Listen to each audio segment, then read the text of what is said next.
Hey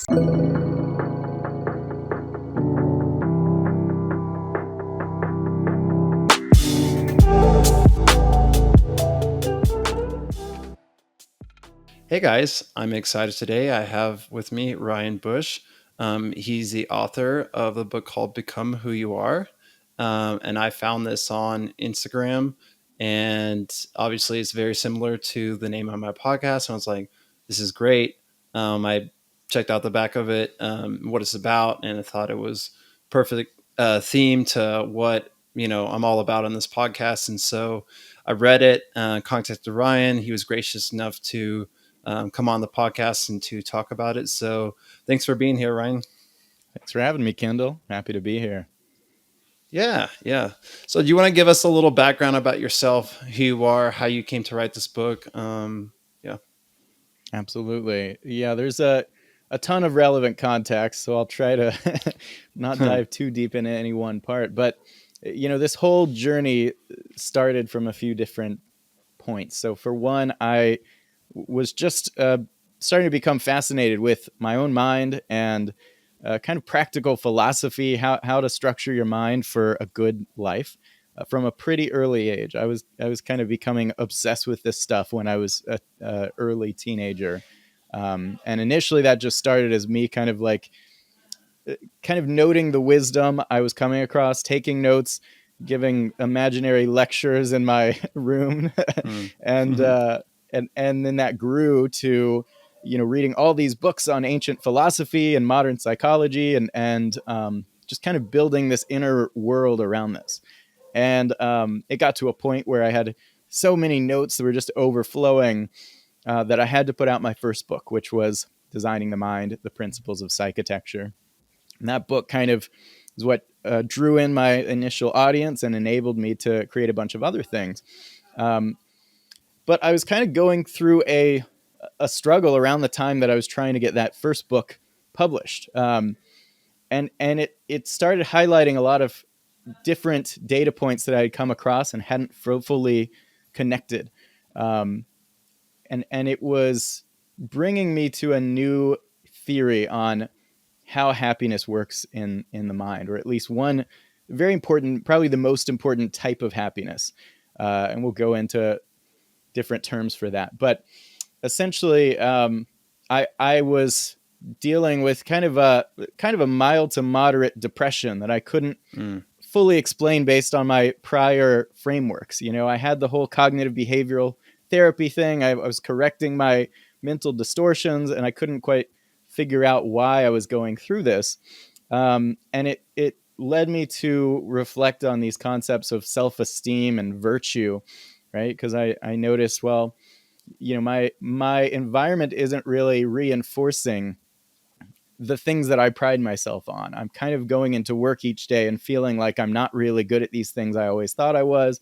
I don't have the social environments telling me I'm good at these things, and so my self-esteem was kind of eroding.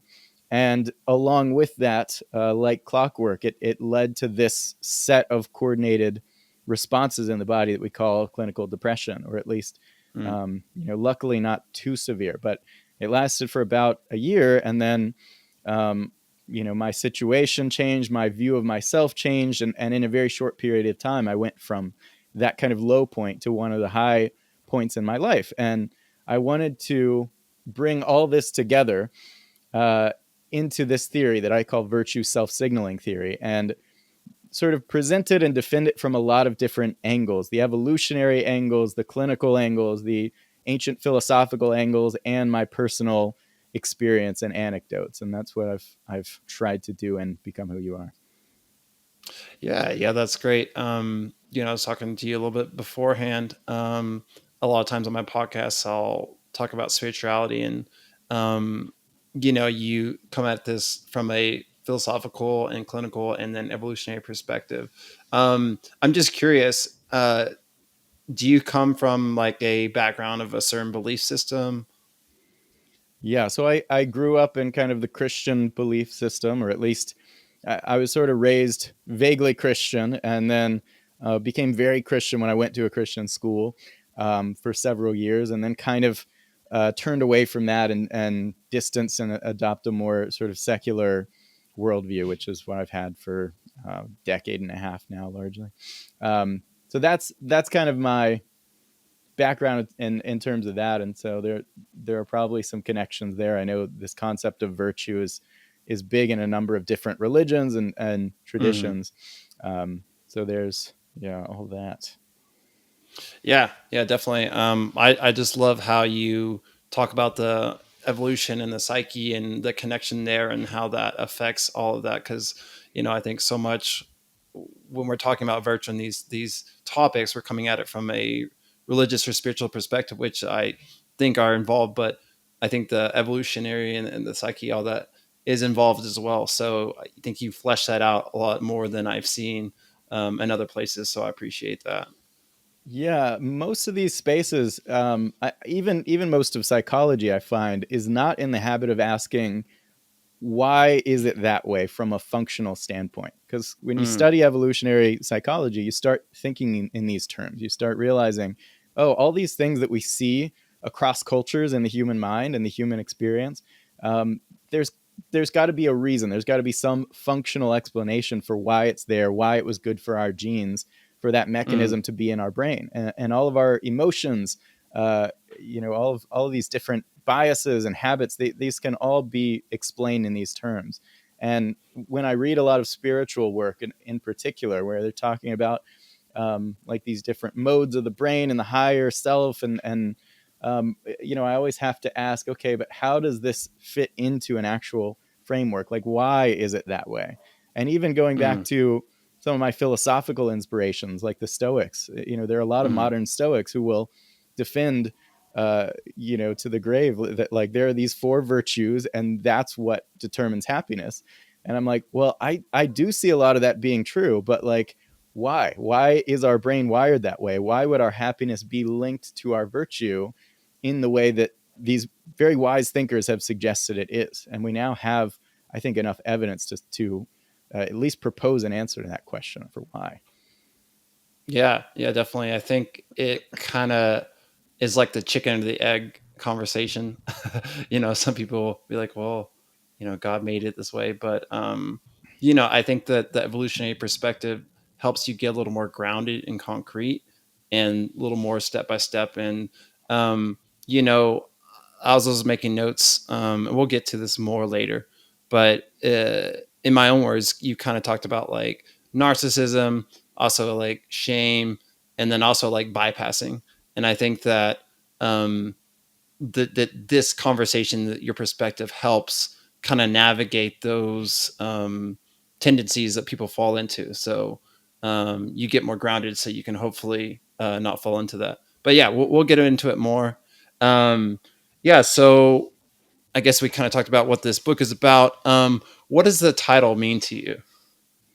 Great question. And it's funny because what I've picked up from kind of looking at people's response to this book is initially that the phrase "become who you are" almost sounds like this kind of generic self-help, like, yeah, be yourself. But it's actually got a really rich philosophical history. And to my knowledge, it really emerged with Friedrich Nietzsche. And he meant something very deep and complex with that phrase that you kind of have to read like all of his books multiple times to get in touch with. And the way that I've interpreted what he meant and connected it to many different areas is that you've got a set of responses, so that are sort of engraved in your genes, right? Um, and these are responses of admiration and disapproval, right? When you see someone taking a certain action, you admire them for it or you disapprove of it, or something. And the same goes for yourself, right? You feel more admiration for yourself when you take the kind of actions you would admire in others, and vice versa.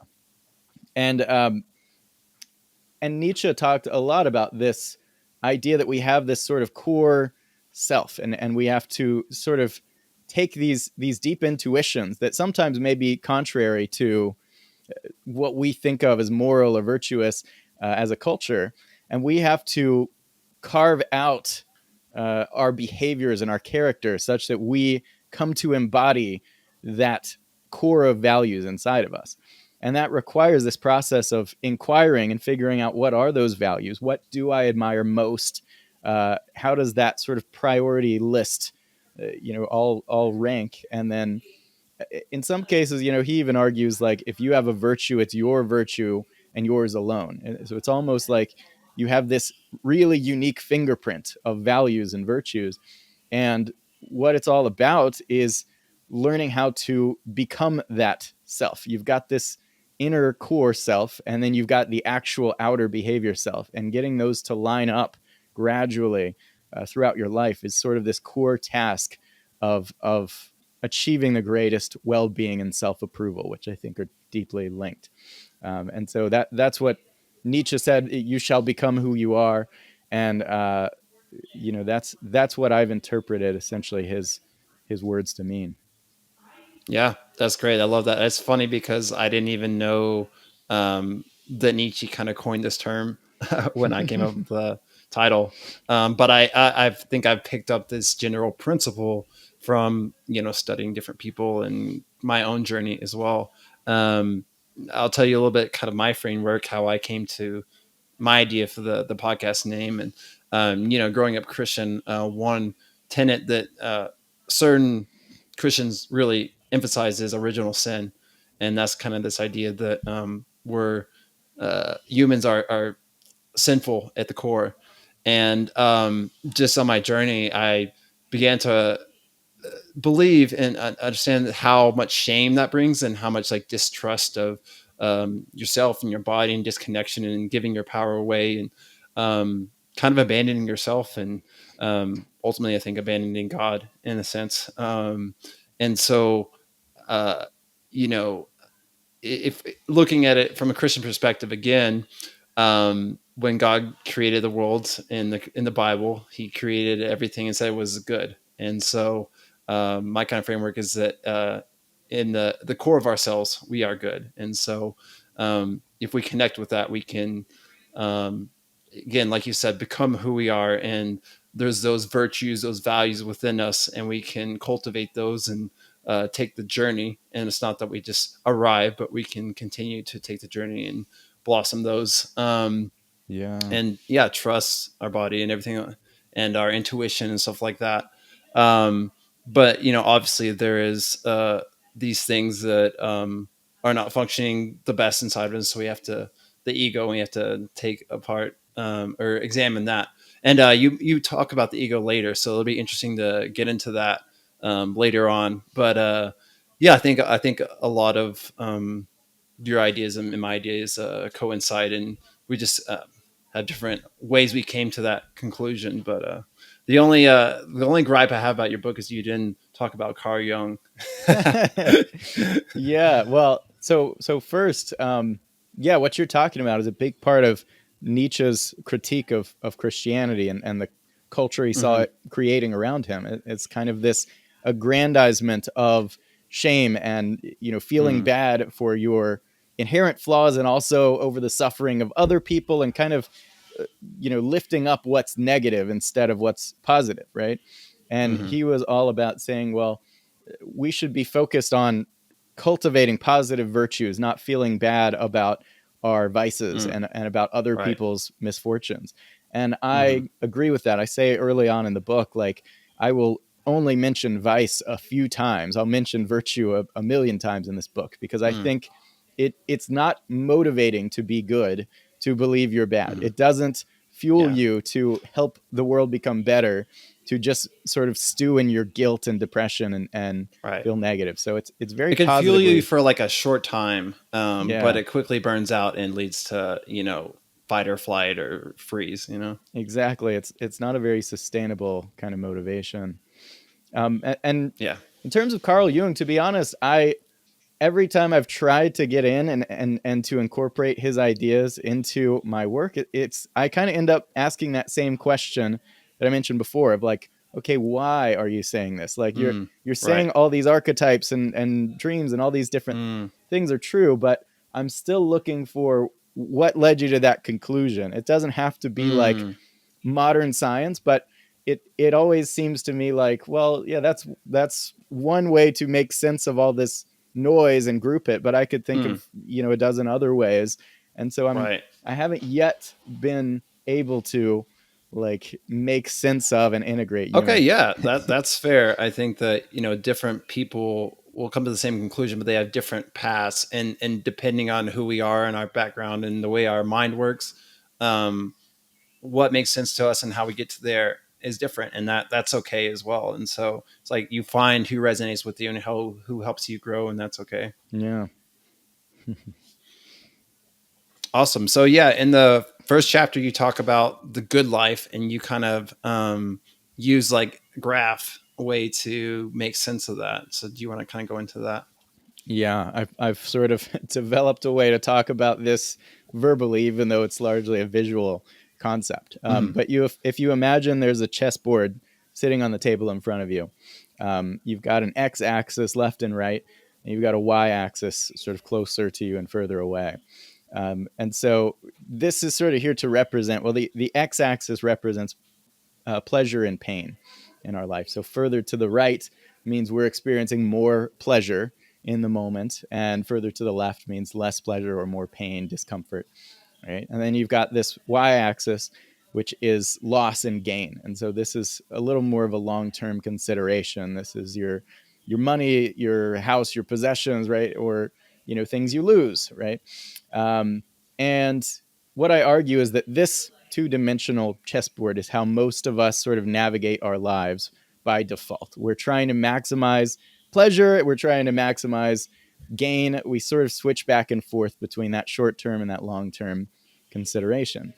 And the problem with all this is that very often this map doesn't sort of line up with reality. So we'll experience pleasure and gain, but we'll feel like we're less happy than we were before, or we'll have Mm-hmm. this loss and this pain, and we should be miserable, and yet we feel more fulfilled. And that sort of tells us we don't have a very good map, or at least not a complete map. Right? You can look at I like to cite the studies that found that lottery winners and paraplegics had the same level of happiness a year after their incidents. It's like, okay, by this ordinary way of navigating, that makes no sense. The lottery winner should be way, way happier, and the paraplegic should be way, way worse. But that's just not Mm-hmm. how it seems to work. And there are Mm-hmm. countless stories of people sort of having these experiences that they thought would make them more or less happy, and it didn't work. And so, the argument I make is that there's a necessary third dimension that's essentially pulling the strings of our happiness. It's the reason we're actually happy when we think that what's making us happy is just that surface level stuff. And this third dimension is this virtue thing I keep mentioning. I know, yeah, many of us think of this as a sort of a moral purity thing, and there's a moral component to it. But uh, the ancient Greeks had this term arete for virtue that really meant excellence in many ways. And so it's about cultivating different types of excellence, right? And I like to point to things like creativity, right? That's not a moral trait necessarily.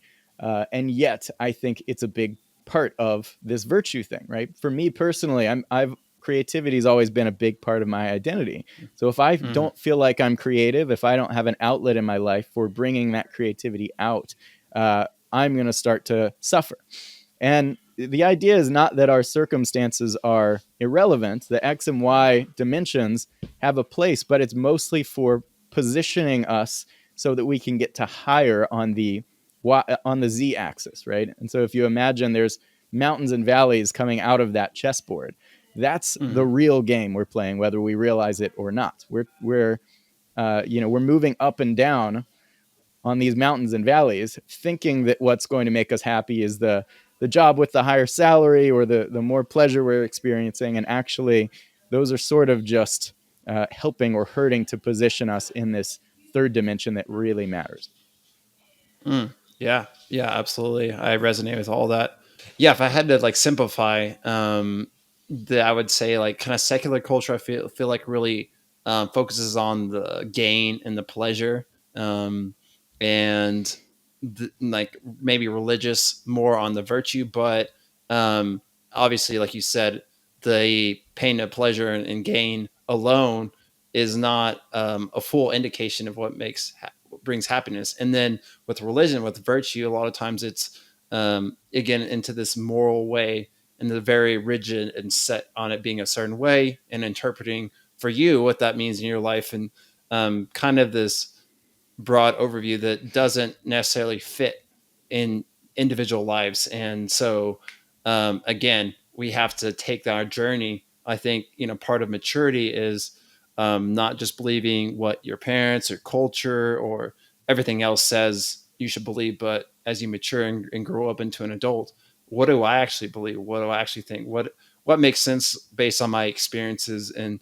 my life, and where, whatever you want to call it, spirit or intuition or my body, whatever you want to call it, is like leading me to and connecting with my own virtues and how that plays out in my life.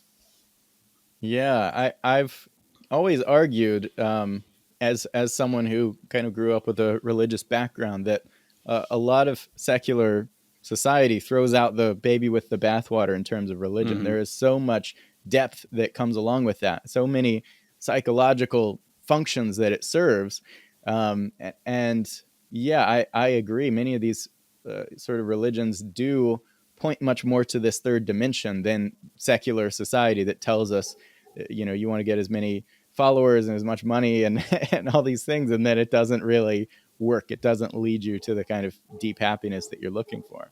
And that term I use for deep happiness is eudaimonia, which comes from the ancient Greeks, and it's kind of this, ultimate overall well-being, this sense of like how we would rate our lives right now on a scale from 1 to 10.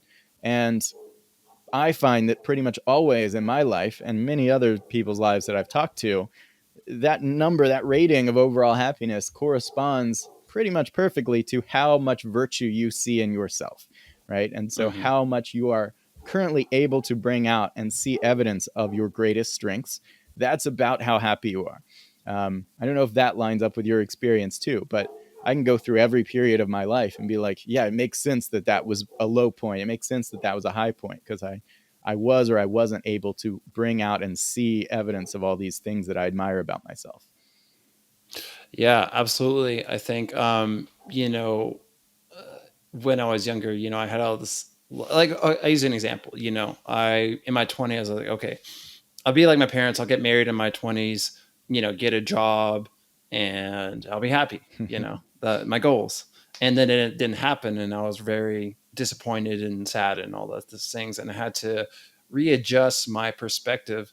Um, and, what is actually like fulfilling, and what am I actually pursuing, and kind of the virtues and values behind those things. And, figure out that a lot of times it's just something we can cultivate within us, but it doesn't. Those were society's measurements of what is going to make me happy, and I found that I can be happy and content, despite not having those things, and figuring out my virtues and like creativity. Like you said, that's one thing that is really fulfilling to me. um, and I still like parts of Christianity, and one thing that always resonates with me is like Paul talk about, like, I learned to be content through all circumstances. So, a lot of them were tortured and had all these terrible things happen to them, but they still had this content. And not that they were always happy in the moment, but they had a long term contentment because they were pursuing their highest values. So yeah, it resonates with me. Yeah, and yeah, philosophy is filled with these kind of figures who had terrible circumstances. Viktor Frankl in the Yeah. concentration camps. He's Hmm. one of many sources of this idea that it's like, yeah, this is, even the worst possible suffering, you can find a kind of fulfillment through your character. Um, and yeah, those sort of societal prescriptions, not only can you be happy without them, but often more so, right? The question is like, okay, let's take like owning a house for example. That can in some cases put you in a position where you're able to bring out more virtue. It can also Mm. put you in a worse position. Like if you used to live with your roommates and you had this whole friend situation and that was able to bring out your virtues. And then you move into this fancy house and you're kind of isolated and you don't have that anymore. You're actually going to move down in that happiness. And the same is true of relationships. Some relationships serve as outlets for us to bring out our greatest virtues. Others suppress them. Others relationships actually make us less happy than we were if we were by ourselves, because they really they don't give us that opportunity to bring out or be appreciated for our greatest strengths. So you really have to almost completely disregard everything society tells you is good and really make those assessments on your own on a case by case basis. Yeah, absolutely. I think we're both saying like look deeper than the surface, look deeper than the materialistic kind of mindset, and there's always something behind that that's actually fulfilling. I wanted to ask you, what do you believe in? This is coming probably from that Christian background, but like, do you believe in like absolute truth? Great question. Um, I do believe that there is, you know, a true reality sort of underneath all these layers, because it seems Hmm. conspiratorial to assume there isn't. But there are a lot of different ways that could look, because our Right. brains, our senses, um, they all have been programmed by evolution, right? We have been programmed to perceive the world around us Mm. in whatever way was most adaptive for our genes. And so, what we are seeing in the world around us might just be an interface to the actual data, the actual reality under it all. But I see no reason to think there isn't that reality under it all. And so, when we talk about what's true, we are using concepts, we're using a map to represent the territory underneath it. So no Mm. claim you Yeah, can. Terrence McKenna. Oh yeah, I mean Yeah, the all map that is not the stuff. territory. Yeah, yeah. And so all of our beliefs, everything we can put into words is just an approximation of truth. We can be more true Yep. or less true, but we can never put into concepts or words absolute truth, right? Absolutely, I'm 100% on that, and that's one reason why I've really gravitated towards the mystics, because I think they understood that Mm-hmm.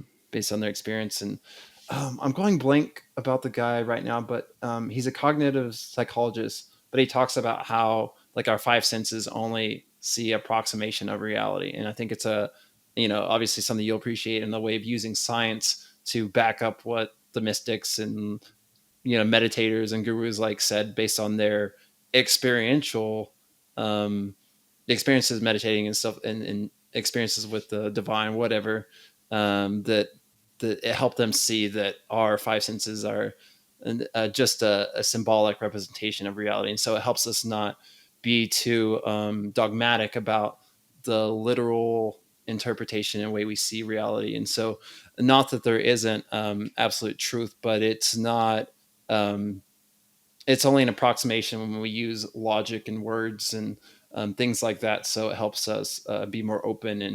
And so I think, going back to virtues, I think virtues are um, they're getting to absolute truth or reality, but then again, how those play out in our individual lives, and what that means is different. So don't get too caught up in your little understanding of them and how that is supposed to look in someone else's life.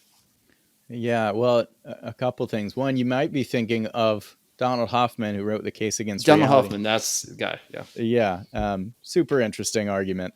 And then, yeah, in terms of the truth of our virtues, that this is kind of one of the reasons why I advocate for really looking inside yourself, because you can question all the concepts that have been introduced externally to you, right? You can doubt whether this one thing you've been told is a virtue actually is. But it's pretty unmistakable when you have this impulse of, I really admire this person for this reason. It's almost like that's a part of your experience that has to be true, regardless of what's sort of this underlying reality. And so, really learning to trust those impulses over what you've been told is good or bad. Yeah. Yeah. Yeah. So, religion and spirituality, or like Christians will talk about evil and the devil and stuff like that. And then spirituality talks about, well, and psychology talks about the ego. Um, and then, I always think of like Maslow's hierarchy of needs, and you kind of touched on that too. And like self transcendence. But I think you argue in the book that, ego isn't just an evil thing, and self transcendence is not actually like the goal. Do you want to kind of get more into that? Yeah, absolutely. I think there was a time like back in the 90s when self-esteem was all the rage and everyone was thinking that was sort of the key to uh, making happy people is tell them they're awesome, tell your kids, your students, whatever, that they're the best, and that will help make them happy and successful long term. And there were problems with that. It didn't seem to work that way. And then now it seems like what's all the rage is self transcendence. So if we shouldn't artificially sort of inflate our self esteem, we must just have to escape this whole idea of the self entirely. And this has a long history in Eastern philosophy. The self is sort of the root of our problems, or it's an illusion, and the ego is our enemy. And I'm sort of questioning that too, and saying, I actually think the self, the ego, whatever you want to call it, self esteem, is the ultimate regulator of our happiness. The reason Mm, why we have this overall happiness and unhappiness is to respond to our self perceptions, right? hmm But what I'm saying is, so the idea isn't to artificially inflate our self esteem, and it's also not to escape ourself entirely. It is to genuinely and authentically elevate our self esteem by becoming better, right? By actually taking those actions that show us our value instead of just using empty words to tell us. I think you could do a lot worse than transcending your ego. I think that would cut you off from the worst sort of suffering that people tend to experience, which is sort of this identity suffering that leads to depression. You're self-critical. You tell yourself all these negative things about yourself throughout the day, and that takes you to a very low place in terms of happiness. And so, at least transcending your ego, disabling your sense of self, would cut you off from that suffering, like we see many sort of spiritual teachers talk about. But I argue that, well, actually, an even better place to be is to have a sense of self that you truly admire. You're truly proud to be who you are. And those self referential thoughts that you think are generally like, I'm proud of how I did on this, and I'm grateful I have these strengths. And they're mostly like good things about yourself. And that's how I think our happiness is wired to work and why it's there. Yeah, absolutely. I think that, if we transcend the ego, that actually leads to psychosis and then like spiritual bypassing. And then how can you relate to others and suffering in the world and stuff like I think that non duality and oneness um, can, just that perspective can lean that way. And it's not relatable, and it is escapism. And people that are pursuing that will continually try to escape themselves and the world and other people, and so they're always pushing away, and yeah, trying to escape. And I don't think that's ultimately healthy or what we're called to do. um, Mm. and then obviously, like, then there's people lost in the ego. And I think it's like you said. I think that when we pursue our virtues, it um, ultimately leads from the view of the self to how can I partner with my virtues and goals and stuff like that. How can that not just benefit me but benefit the whole? And I think that our virtues naturally lead that way. So um, some people, I think there's also like the martyr complex. You need to give yourself to other people and help them, which is great. But I think that it can also skew in this way of self abandonment and like, what is my path and my virtues, and that's equally damaging. I think we're very much on the same page. I sort of use this metaphor sometimes that, like, um, you're creating this painting, right? But you're right up against the canvas right now. And the purpose of a lot of these spiritual seeming things like mindfulness and metacognitive awareness is to sort of step back from this painting you're creating, which is yourself, your character, right? And get a clear perspective from a distance so that you can go back in and improve it, right? The way a lot of it is approached in spiritual circles is you step back and then you step back some more and you step back some more and then you walk off the continent, right?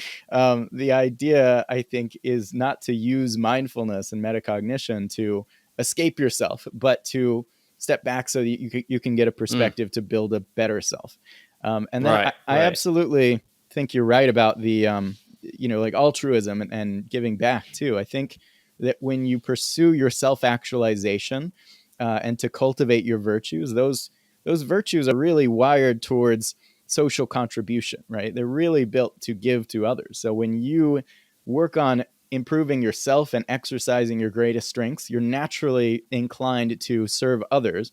Whereas, like you said, if you have this fully other oriented view and you don't pay attention to yourself, you are going to sort of decay, right? You're sacrificing yourself, which just doesn't work. It's not sustainable, and so it's a less effective way to serve others, to focus strictly on others. Oddly enough. Yeah, absolutely. I think when I was younger, kind of on that view of like shamefulness and disconnection from the self, I was like, um, when I pursue doing things for others or doing good things, um, I also feel good. So isn't that selfish? Even then, Yeah. there's always this like guessing and like self hatred and stuff like that. And eventually, I realized like, you can say God or you can say evolution. Like that was developed is a good thing to help me, um, help others, and um, that it's beneficial for all, and that's a good thing, and there's nothing wrong with that, and so it's not selfish. We're all it's kind of like empathetic and sort of this oneness, and so that's evolution drives us to that, and that's a good thing, and embrace that. Yeah, and I would point out that there's a important distinction, I think, between the virtues and values that evolution gave us and the desires and behaviors that it gave us. I make Mm. that distinction because, yeah, we do have antisocial desires sometimes. Hmm. There are the world is full of like psychopaths and sadists who are doing very harmful things to others, who shouldn't just do what's natural, what evolution programmed them to do, right? But it's about my view at least is that these people act this way out of desires and impulses, uh, which are not really to be trusted. And they should get in Hmm. touch with their values and see like what do they actually admire, not just what do they want to do. Yeah, you'll have a lot of desires that evolution put in you that aren't going to serve you or humanity, and so Right. learning to set And those that's where I desires think aside. that it's like, not that the ego's evil, but it's a one way I've heard of it is it's a younger part of ourselves that figured out a way to function for our survival when we were young, but it doesn't always.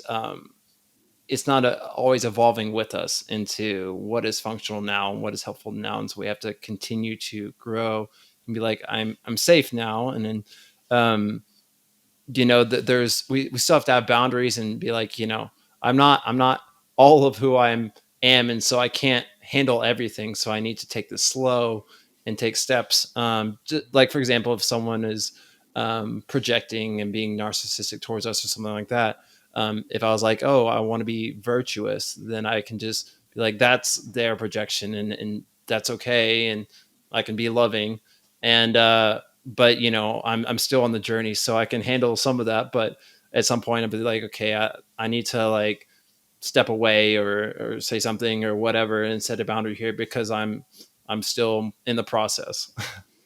Yeah, well, I have certainly heard that idea that the ego is sort of survival mode for the brain, but I have to challenge it because it's like, okay, well, Mm, every animal needs to survive, right? And yet right. humans are the only ones that we see this ego thing really being present Mm, in, or at least to the extent that we have it, right?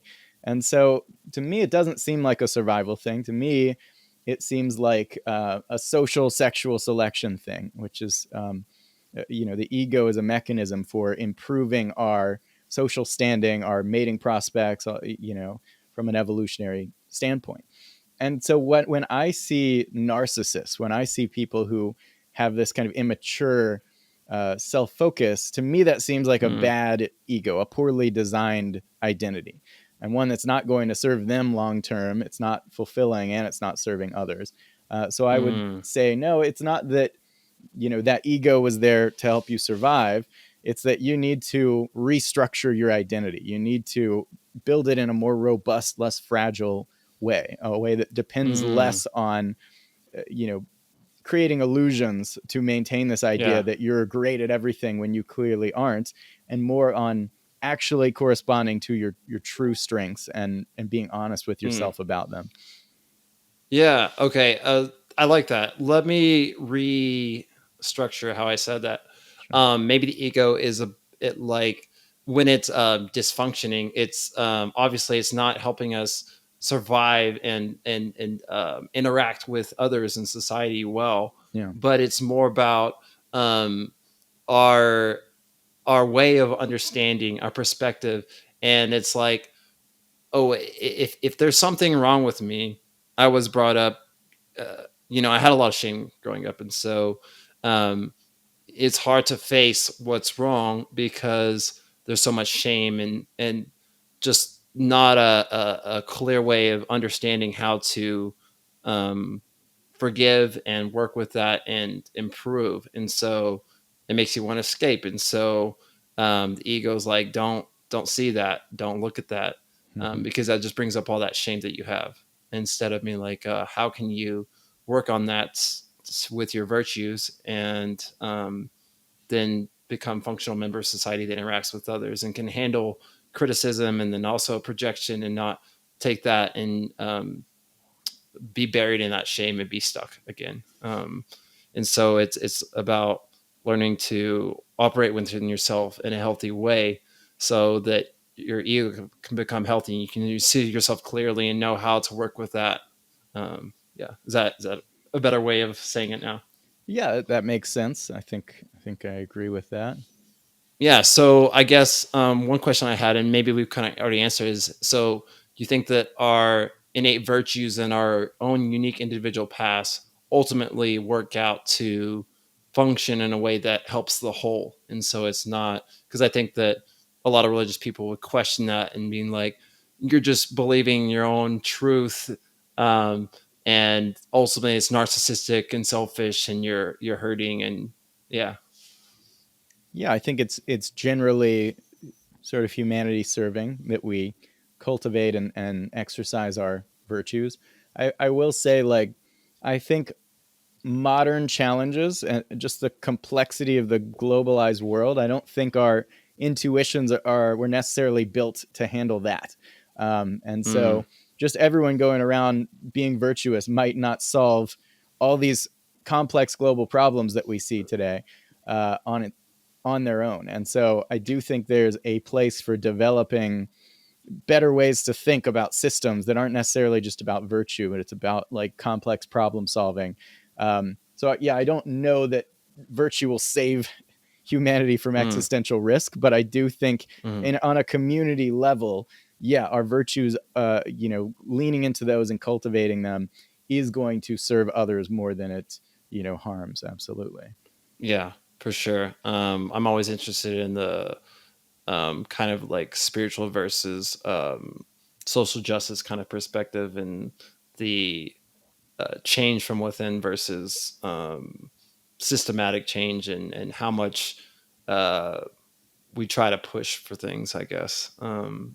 And so, I absolutely believe that it starts with ourselves and this cultivation of virtue. But, I guess it's an ongoing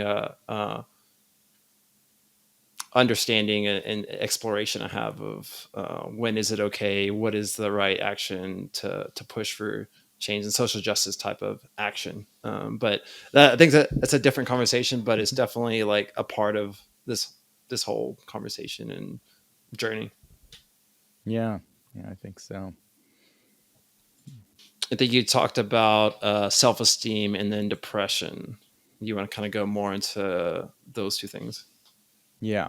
So this kind of gets into the scientific components of the argument, but Um, I think I've essentially said this so far, but I'll put it in different words. I think there's this core system in the brain that I've called the self-appraisal system, and it has evolved to be constantly monitoring us for virtue or lack thereof.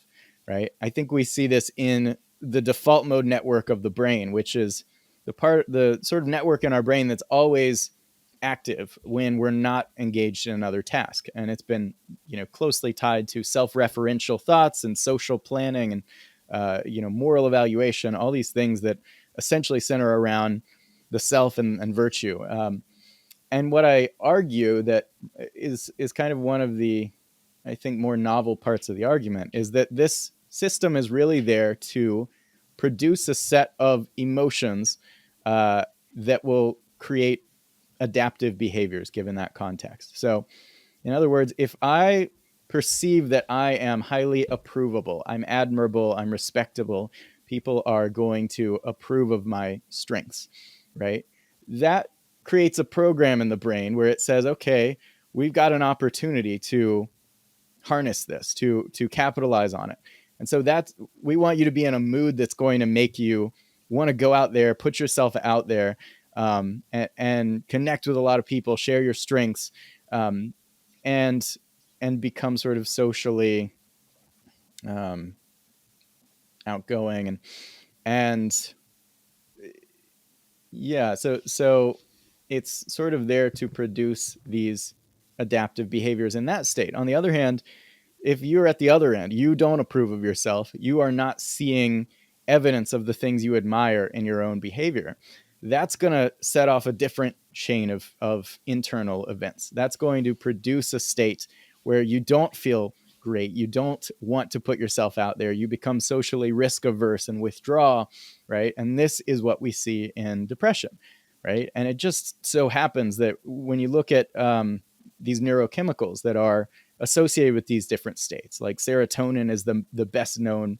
one. Well, serotonin throughout the animal kingdom is sort of a social regulator. High serotonin makes you want to be socially active and get out there. Low serotonin makes you want to put your tail between your legs and lie low. And I think the same applies in human social life. I think the reason why we are always thinking about ourselves, the reason why we care when someone doesn't like us or approve of us, I think is so that our brain can respond accordingly with the right kind of behaviors. Because from an evolutionary standpoint, if no one approves of you, if you don't even approve of yourself and you're taking all these actions that everyone around you hates, you don't need to be putting yourself out there and drawing a lot of attention to yourself, Mm. right? That's not going to be good for your social status. You might get exiled from your tribe. Like, good things are not going to happen. So it basically puts on the brakes and says, let's stop putting ourselves out there for now until we've restructured this identity, these behaviors, we've cultivated these virtues that are going to make you approvable, right? And so Mm-hmm. I'm essentially arguing that the reason why we have a sense of overall well-being in our lives at all is to produce these kinds of behaviors that our genes want us to, right? And that can be really cruel because when we look at clinical depression, it's like really this awful state is just there to make us more likely to pass on our genes. But ultimately that's the perspective that I've adopted, and it's held up well even since publishing the book in my experience. And so this is it lines up with everything I've read about depression, the symptoms, the causes.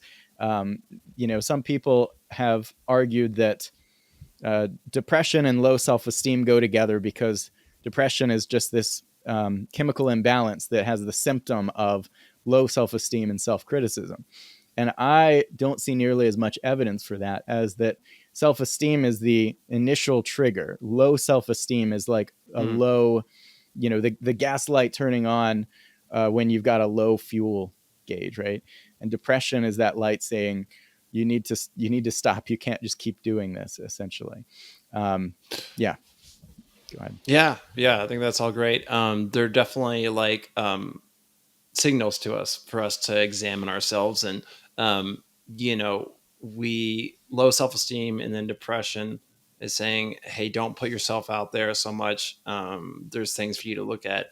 you're not in a healthy place, you're not safe to put yourself out there when you have high self-esteem and self-worth, and you're putting yourself out there, you're doing all these things. But I also think that and then also it's like take a look at other people and their perspective of you, and there's something to evaluate here. But again, there's also, what if your self view is skewed? There's things you're missing uh, to actually be proud of yourself and have self esteem for. And then also, what are other people's perspectives of you, and is that accurate? Does that line up? Does that And so again, looking at virtue helps you get a clearer mirror. What's going on? Am I aligning with my values? And maybe I am. So maybe um, my self esteem will improve if I can see that and align with that and accept that, and then I'll get out of this depression and I'll be strong enough to go out there and. Um, but then maybe there's things I need to change, and once I do that, take that action, like you said, then that gets me out of the depression. I think you're absolutely right. And this is where we kind of get into cognitive behavioral therapy, which is, the most effective therapeutic treatment that's ever been developed so far, at least that we have good evidence on. There's two parts to it, the B and the C, right? The B is mostly what we've been talking about, which is actually taking the behaviors that make you proud of who you are. And there are methods for doing this that scale to different levels of well-being or depression, generally called behavioral activation. But then the C part is your cognition, your beliefs about yourself. And sometimes these can be skewed, they can be distorted. You can be missing information and social feedback. Um, I think, particularly in the modern world, when there's so many things different than how our brains evolved, right? Some of us get social feedback from social media platforms instead of human faces. That's going to cause problems. And so we can Mm-hmm. develop these very distorted views of ourselves, even if we really are embodying our values. We can believe that we're not. And that's when you have to go in and examine those thoughts and identify the distortions and say, oh, no, this is all or nothing thinking. This is me making an error in my self judgments. And so, between those two, the cognitive approach and the behavioral approach, I do think that's the best way to navigate your way out of depression is those two components. Mm-hmm. One will be more effective for people who really aren't taking many behaviors that make them proud of who they are. And the other will be more effective for people who are living that life, but just aren't able to see it. Everyone but them can see how great they are. And so there's two approaches, but they're trying to achieve the same thing, which is showing you what's great about you. Yeah, yeah. I think all of that is great. One perspective I'll add, and you tell me what you think, is I'm really big on somatic therapy, and maybe this is kind of where Carl Jung kind of comes in, the unconscious, because I think so many of our beliefs and perspectives, things that affect us, and based on others and culture and beliefs you've grown up with, is in the unconscious, and we don't even realize it. And even with like CBT, doesn't necessarily come up, and so psychology is really diving into this. Whether it's psychedelics or meditation or like EMDR, tapping. There's so many different ways they're getting into the Mhm. somatic element to bring up the unconscious, bring up these uh, things that we didn't realize about us that's affecting us. So then we can bring it to the surface conscious and deal with it. And then the CBT and the behavioral can uh, finish finish out healing these things. Yeah, it's a great point. And so I have been studying more and more of these kind of somatic approaches. And on Mindform, my community centered around this stuff. We have like guests come on, guest speakers, where they'll talk about EMDR, or they'll talk about somatic therapy. And I have definitely increased my understanding of this space of the unconscious and ways of tapping into it. But here's how I currently frame it. Um, Sure. so this self-appraisal system we're talking about that produces either well-being, depression, everywhere in between, right? This is a later sort of introduction in our evolutionary chronology, right? We don't go that back. Most animals don't have this whole cognitive mechanism, Mm, right. and they have something that's been called like learned helplessness or resignation, but it doesn't really have all the components of clinical depression, right? And so all this is to say, this is sort of a newer addition in our software, in our hardware, our prefrontal cortex, and I think depression comes along with that. And so I do think that if you're dealing with these newer pathologies in humans that have this cognitive element, CBT and that type of approach that's more surface layer, more conscious rather than unconscious, is going to be your best approach. And that's what I think we find when we look at depression treatment. There's still not that much evidence that these somatic treatments are nearly as effective for depression as something like CBT. On the other hand, there are much older pathologies, right, that do have to do with survival more than just socializing, right? That you can experience trauma from literally almost losing your life or any number of things that can really leave an imprint on your unconscious, and it leads you to adopt these beliefs, behaviors, changes that you don't necessarily have conscious access to, and that can, yes, serve as a precipitator for a state like depression, but ultimately it's best understood on its own level of emotional learning and somatic learning. And so it's for those things like trauma that I really think the somatic uh, avenues show a lot more promise. Um, Mm. and yes, if you're depressed, but also you kind of know why, because you had this awful trauma that cut you off from yourself, then yes, in that case, I think it would be a great idea to start with these somatic things that get more in touch with your unconscious. But if you don't have that, and you've got uh, more standard, like straightforward, clinically simple depression, I think starting with something like CBT on a cognitive behavioral level would be a better place to start. Yeah, yeah, I can see that. I'm just thinking about my own journey. Like, kind of had a like a Kundalini awakening. I don't know if you've heard of that. Transpersonal psychology calls it spiritual emergency. Mm-hmm. And I was definitely depressed and had high anxiety, and I was really, you could say, trying to, yeah, using CBT is trying to reframe the way I understood life, and seeing gratitude, and seeing myself in a different perspective. And I think that that was helpful. But it eventually led me to kind of the somatic release experience, which was really helpful and transformative.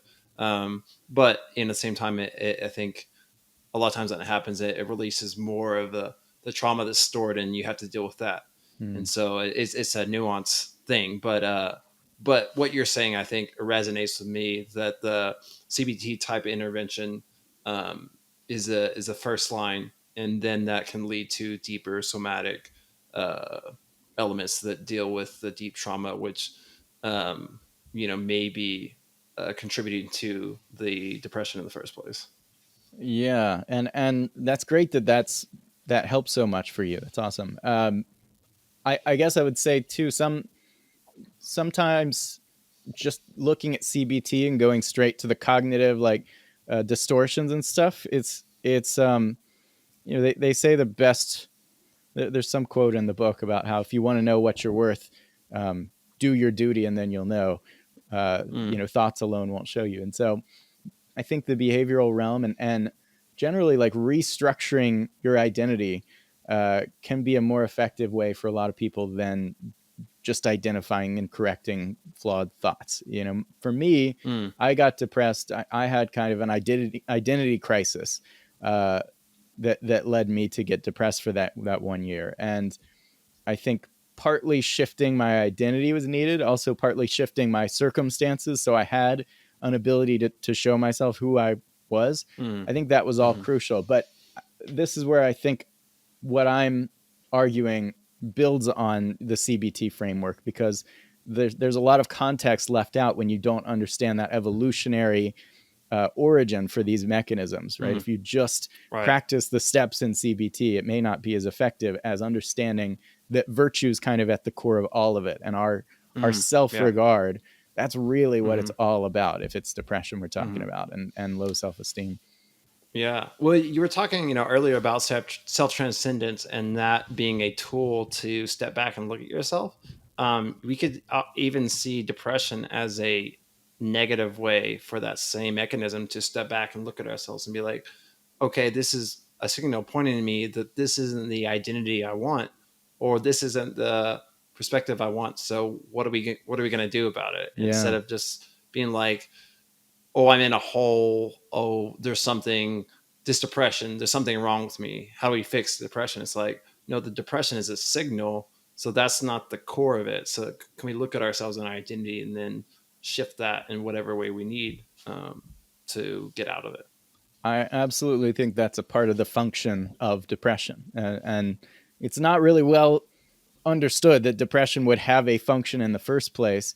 But I think there's plenty of Mm, evidence. It doesn't work like other diseases. It doesn't get more likely as you get older, for example, and your organs sort of start to decay. Like it doesn't work that way. I think it lines up much more with an evolutionary adaptation that is meant to send you a signal that is, don't just keep going like you are right now. Don't just keep pushing ahead while ignoring the feedback you're getting. You need to stop and actually re-strategize, rethink who you are and what you're great at, because you've made an error in this path so far. You got to change course. yeah, yeah, that's great. I think that kind of goes with you were talking about antidepressant medication, and it has such a low success rate because it treats the symptoms rather than the root cause. Yeah, absolutely. I think, again, I mentioned like the neurochemical components, and yeah, it does seem from a number of different angles like serotonin is closely connected to depression. There are a few other neurochemical changes as well. Dopamine's lower, cortisol's higher, but serotonin does seem to be the principal one. But when you treat it as the initial cause, that's when you have a problem, right? When you just try to elevate serotonin artificially without asking, why is serotonin low? Well, your brain is just gonna balance that all out. It's gonna be like, huh, weird. Well, I think I'm a piece of shit, right? I have no self approval, but serotonin's really high for some reason. We need to lower that, and that's when you're going to have to increase your dosage and you build up a tolerance, and eventually the effects wear off. And this is what we see. One, antidepressants often don't work better than a placebo. Two, even in the studies where they do, they don't last. The effects wear Mm, off, unlike right. something like CBT. And three, they have Mm, pretty awful side effects that are pretty prevalent. I'm yeah. not convinced that psychiatric medication as a whole has crossed the threshold where it's actually causing net positive. And that's Hmm. not Hmm. that's not a view of medicine on the whole. That's specifically psychiatry. I just don't think Mm, we're there yet, and it actually mm, is more likely to cause harm than good. Whereas these behavioral, these cognitive approaches are generally going to be a much healthier, less risky and more enduring way to improve your well-being than just trying to treat the symptom, the artificial sort of inflation of right. these chemicals. Yeah. Yeah. I'm in a large agreement. I'm not, against meds. I think that sometimes if you're experiencing very extreme or acute emotions in these states, meds can help you regulate. But my hope and my wish for everyone is to not see that as the answer and to believe that they can do these, CBT and these other things to work at the root issue and improve and then not need beds long term. And like you said, there's a lot of negative side effects, and so I don't see them as a long term solution for sure. Yeah, I compare it to. I think a lot of people's perception is that medication is breaking out the big guns, right? I would say it's throwing a Hail Mary. Like, yes, if you are chronically severely depressed and you've tried a lot of other things, by all means, like try anything you can. You can try medication with, a physician or a clinician telling you how to do it. But it's really the wrong way to think about it, to think it's like this more Mhm. powerful, approach. Really, the big guns are these learnings and these changes in your thoughts and Mhm. behavioral patterns. And Mm. this is a last resort, is to try Yeah. medicine and roll the dice to see if it'll work for you. Hmm.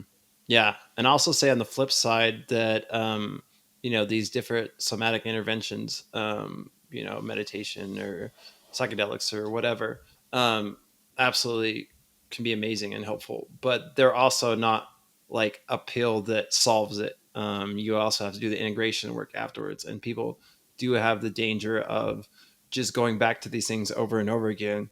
Um, as the answer themselves, and that can be again get into bypassing and not actually like healing that long term. Yeah, in general, the quick fixes are not, they're Yeah. what you want, but they're not the answer. They can play a Right. part in it. Like I think psychedelics are really promising for accelerating introspection and Mm-hmm. your Mm-hmm. understanding of yourself, your values. Right, it's a great tool. And meditation also is a great way to get distance from that Mm-hmm. constant feed of self-critical thoughts if you're in that state. Right, like these are great tools, but they're not quick fixes, and they shouldn't be treated as the solution in themselves, so much as a way to accelerate potentially the work that you have to do on your own. Yeah, absolutely. um yeah, so is there anything else we haven't covered that you want to cover? Now, we covered a lot of good stuff. It's been a good summary of the ideas, I think. Yeah, definitely. And yeah, I'm a life coach, and a big thing I do is get out a sheet and put a bunch of values and help people identify like what values really resonate with them, what or are called to in the moment, and how they want to integrate that in their life, and so get really down deeper than a lot of times people may think. Or and I also too want to say, and I've said this before, is that I think that when we focus on values, that can help us um cut across lines of tribalism, of people having these different beliefs about reality or belief systems or whatever, or these different languages. If we can um, go down the values, I think a lot of times we have similar values, and when we can get past all the fluff of the symbols Mm. and the words, we have similar values, and we can connect and relate and function a lot better together. I think so. I said before, you got to figure out your unique value fingerprint, but that's mostly Hmm. about figuring out which ranking for these different universal values that is unique to Hmm. you. But they are pretty universal. We see these Right. core values in every culture around the world. And I think when we look at people who are on very different ends of like the political spectrum, what we're seeing is different beliefs that affect how the values are expressed. We're not really seeing different Hmm. values. We all care about Mm. these same things. And like you say, the words get in the way, the beliefs distort things, but ultimately, we have a strong core of universal values as a species. Yeah, absolutely. That's great. I think that's a good place to end. Yeah, so thank you so much for coming on. I'll put your book link and your community in the show notes. And yeah, I just really appreciate the conversation. Thought it was really helpful, and I enjoyed it. I enjoyed it a lot as well, and I think you'd be a great fit for Mindform as well. We have conversations like this every week, so yeah.